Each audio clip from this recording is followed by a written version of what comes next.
The airport was louder than usual that morning, rolling suitcases clicking over tile, gates calling final boarding, children complaining, jet engines humming outside.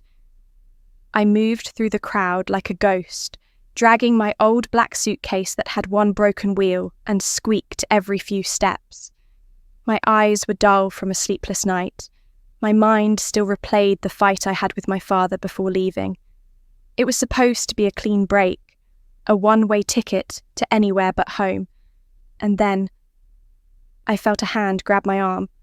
Not a tap, not an accidental brush. A firm grip, desperate enough to send a chill up my spine. I turned fast. She stood there, long brown coat, hair messy like she'd been running, cheeks flushed, eyes wide and terrified. I had never seen her in my life, but she said my name with a trembling voice that made me freeze. "Ethan, please, don't get on that plane." My heart slammed against my ribs. The airport noise faded into a heavy silence. For a second, my brain refused to believe she had said my name. No one was supposed to know I was here. I left without telling a soul. I stepped back cautiously. "Sorry, I think you've got the wrong person." But she shook her head violently. "No, I know who you are, and if you get on that flight, your whole life will collapse. You have to listen to me." People began staring. A security officer looked over. I felt embarrassment, confusion, and anger tangled together. "Who are you?"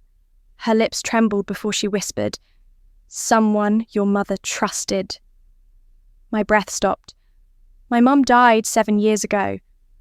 Before I could respond, she opened her bag and pulled out a sealed white envelope, my name written on it in my mother's handwriting, and my knees nearly buckled. The airport loudspeakers droned overhead, announcing boarding groups, flight delays, and routine security reminders, but all of it faded into a distant hum as I stood frozen in place. The girl who had stopped me, this stranger with trembling hands and wide, terrified eyes, was still gripping the sleeve of my jacket like her entire world depended on it. For a full second, I didn't even know what to say. I had been rushing toward gate C12, my mind packed with travel plans, a suitcase rolling behind me, and a life I assumed was about to continue normally. And then she appeared, like a collision I never saw coming. She kept glancing over her shoulder every few seconds, her breath sharp and unsteady, like something or someone was chasing her. Her voice cracked when she tried to speak. Please, don't leave. I don't know who else to ask." Her words came out as a whisper, but they hit me heavier than any scream could have. I looked around.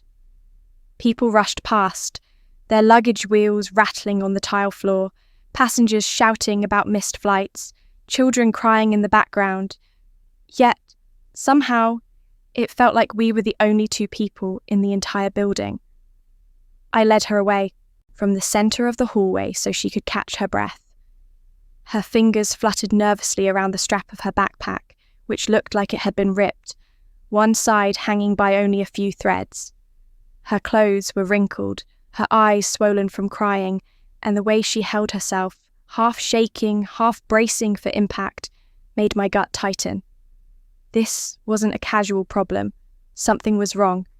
Badly wrong. When I finally asked her what happened, she didn't answer immediately. She just stared at the floor, swallowing hard as if she was trying to push down a memory she didn't want to relive. Her shoulders trembled. "I shouldn't be here alone," she whispered. "He took everything.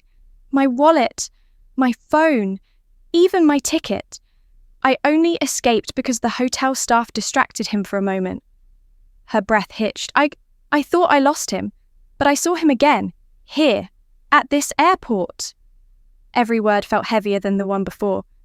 My heartbeat thudded in my ears. This wasn't random. This wasn't a simple travel issue. Someone dangerous was involved. I asked who he was, but she squeezed her eyes shut and shook her head. "I can't say his name. Not here, not yet. Then she did something that broke me a little inside. She apologized. "I'm sorry," she whispered, voice small and cracked. "I probably ruined your flight. I didn't mean to drag you into this. I saw your face when you walked past. You looked kind, safe, and I haven't felt safe in weeks." She didn't know it, but that one sentence made my decision for me. I put my suitcase aside, lowered my voice, and told her calmly, "You're not ruining anything. You're not alone anymore. Just tell me what you need." Her reaction was immediate.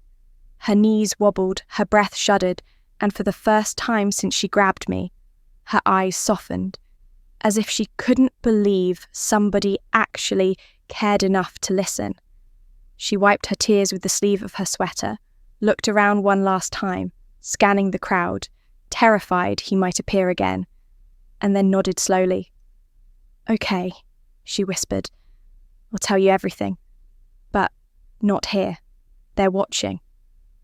And that was the moment, right there, the exact moment everything in my life shifted. Because I thought I was helping a stranger for just a few minutes. But little did I know, helping her was about to pull me into the darkest, most dangerous truth I had ever uncovered.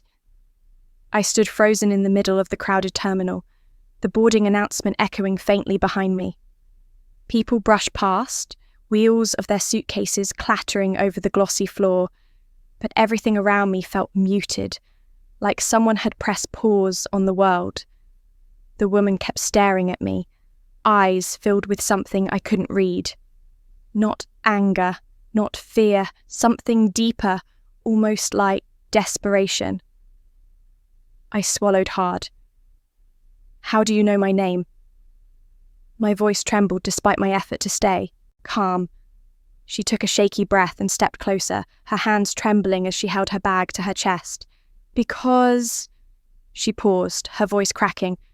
"I've been looking for you for 28 years. My heart stopped. 28 years? Looking for me? This had to be a mistake. I felt heat rising in my face. I think you have the wrong person. I'm just trying to catch my flight." But then she said something that made my legs nearly give out. "Your mother's name was Laura, right?" My throat tightened. I hadn't heard that name spoken by a stranger in my entire life. Only my aunt ever mentioned my mum, and even she rarely did. "How do you know that?" I whispered. The woman's face twisted with guilt. "Because she was my sister." She blinked quickly, fighting tears. "And you are my niece." I stumbled back like someone had punched me. No. My mother never told me she had siblings. She died when I was 4. Everyone said I had no family left except Aunt Ruth. Her lips trembled. "Ruth hid everything from you." Anger and confusion surged together in my chest, like a storm I couldn't control. Before I could speak, she pulled something from her purse. A silver locket, worn and scratched from years of being held too tightly. She placed it gently in my palm. "Your mother gave this to me the night before she disappeared. She made me promise that if anything ever happened to her, I would find you." The metal felt cold and heavy. Too heavy. My breath hitched as I opened it. Inside was a faded photo. My mother, smiling softly. And she was holding a newborn baby. Me. I felt my knees weaken. Tears blurred my vision. Why didn't you find me sooner?" Her face crumpled. "I tried. Every year, every city. But your aunt kept moving. Kept changing her contact. She didn't want you to know what really happened." My heartbeat thundered in my ears. I stepped back, shaking. "What really happened to my mum?" She hesitated. Her eyes flicked around nervously, as if someone might be listening. Then she whispered the words that shattered my world completely. "Your mother didn't die in an accident. She was murdered." My breath caught. My body went cold. The airport noise crashed back into my ears all at once. Announcements, engines, people talking, but I couldn't move. Her voice lowered even more. And the person who did it is still looking for you. The locket almost slipped from my fingers. What? Why? What do they want from me? She tightened her jaw, determination replacing fear. Because your mother protected something worth millions, and now you're the only one who can claim it. My entire world flipped upside down. My hands were shaking, my heart pounding so hard I could barely breathe. The woman, my supposed aunt, grabbed my arm. Please, we don't have much time. I need to get you somewhere. Safe. Now. I stared at her, torn between running away and collapsing. Everything in me screamed that my life had just changed forever, and there was no going back. When I reached my apartment later that evening, my mind was a storm. The taxi ride felt endless, the city lights outside blurring into streaks as my thoughts kept circling one thing.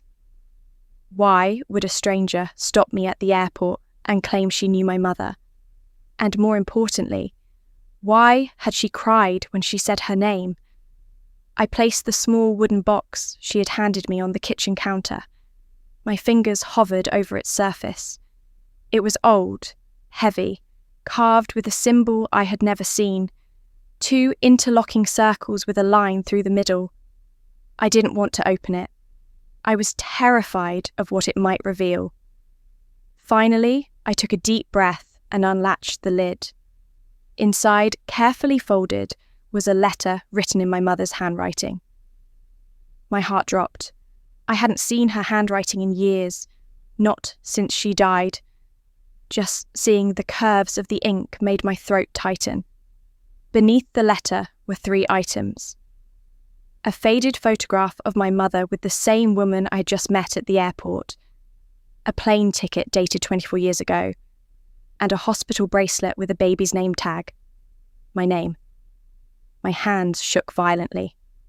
I unfolded the letter. The first line broke me completely.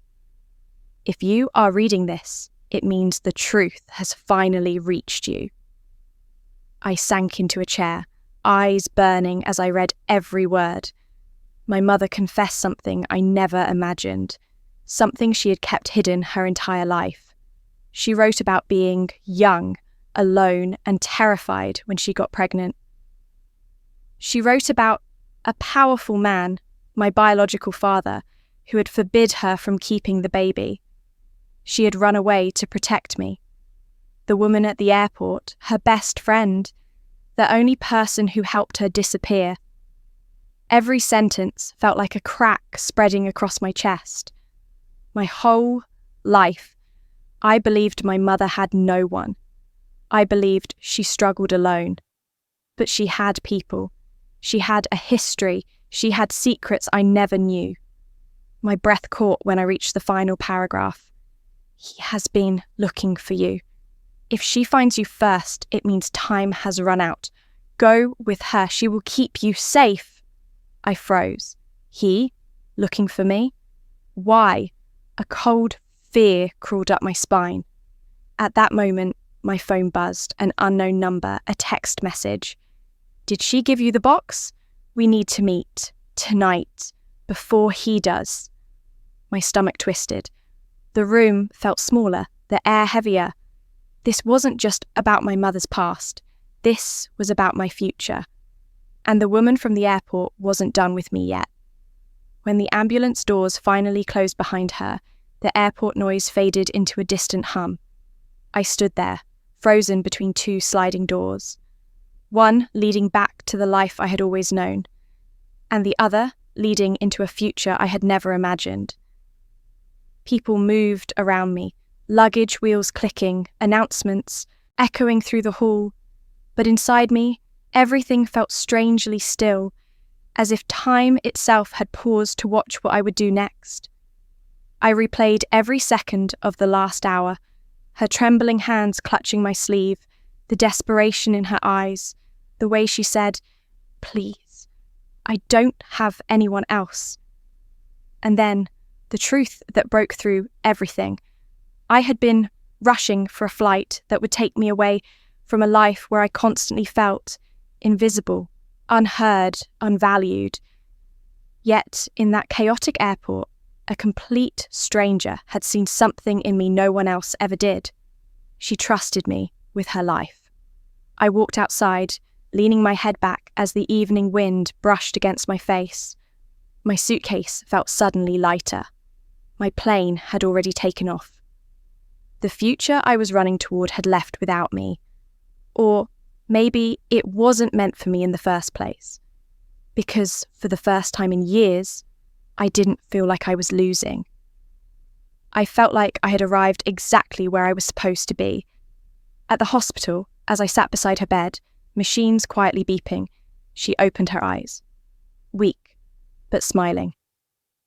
"You stayed," she whispered.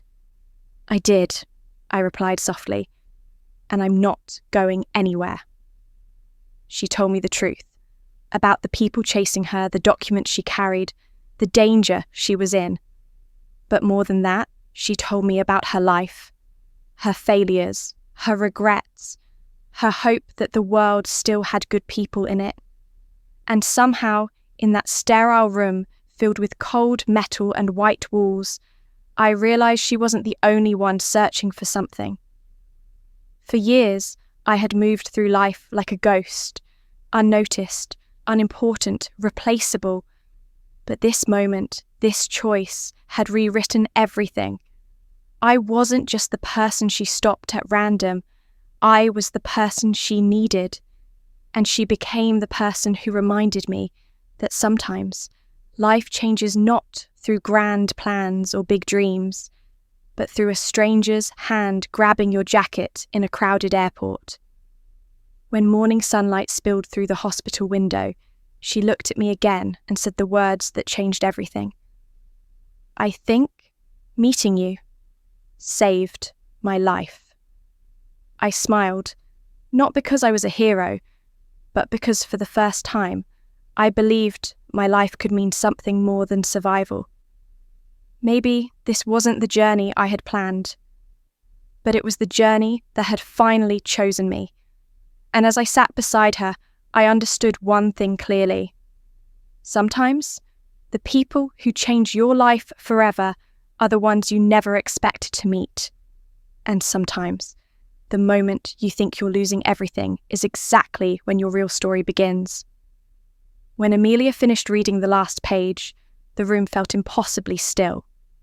She held the letter to her chest, as if afraid it might vanish if she loosened her grip.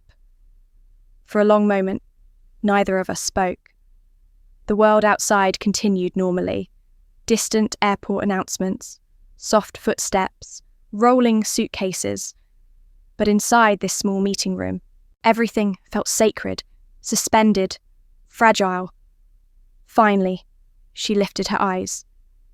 They were red, swollen, trembling with a mixture of shock and something far deeper. Relief. "All my life," she whispered, "I thought he abandoned me because I wasn't worth staying for. And all this time, he was fighting for me." Her voice cracked mid-sentence, breaking like thin glass. She collapsed into the chair and covered her mouth with both hands, trying to swallow years of pain that had never been hers to carry. I sat beside her, slowly, carefully, as if approaching a wounded bird. "You weren't abandoned," I said softly. "You were protected." Amelia stared at the ceiling, blinking away tears that refused to stop. "Do you know what it feels like," she said, "to spend your whole life thinking you are unwanted? To believe that the one person who should have loved you the most chose to walk away?" Her fingers clenched into fists on her lap. "It turns you cold. It turns you angry at everything." She wasn't crying anymore. She was unraveling decades of hurt. Then she breathed out the truth she had been holding inside since the moment she stopped me at the airport. "I wasn't chasing you for answers," she whispered. "I was chasing the last piece of him." I felt something shift inside me. The anger I'd carried toward her father, the resentment I'd built for how his silence shaped my own life. It all softened, dissolved, replaced by a strange gentleness I wasn't expecting. We sat quietly for a few minutes. The silence wasn't empty. It was healing. Then she looked at me with a small, fragile smile. "Thank you," she said. "You walked away from your flight, from your plans, just to help a stranger find her truth. Why?" I hesitated, choosing words slowly. "Because your father wasn't just a man I knew," I said. "He saved my life once. Not physically, but emotionally. He told me something I never forgot." Amelia leaned in, curious, breath held. "When someone's world falls apart, don't ask them to talk. Just sit with them until the pieces stop shaking." A broken laugh escaped her. "That sounds exactly like him." She wiped her face with her sleeves and folded the letter neatly, holding it like a newborn. And then she surprised me. She stood up, walked to the window, and stared at the runway lights blinking in the distance. "I want to meet his family," she said. "My family, if they'll have me." "You have me," I answered before thinking. "That's a start." She turned slowly, her expression softening into something warm, something hopeful. "You don't owe me anything," she whispered. "I owe your father," I replied, "and I owe the truth." Amelia took a step closer. "Then maybe we start there." And in that moment, something shifted, not just in her life but in mine. Another beginning, another unexpected door. The airport speaker crackled overhead, announcing the final boarding call for my long-missed flight. She looked at the gate number, then at me.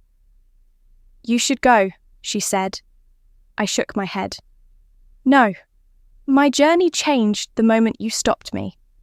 Her lips parted in shock, then the faintest smile curved at the edges.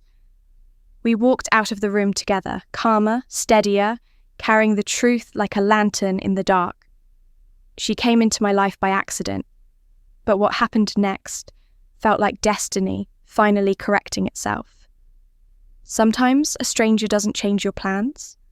Sometimes they change your entire life.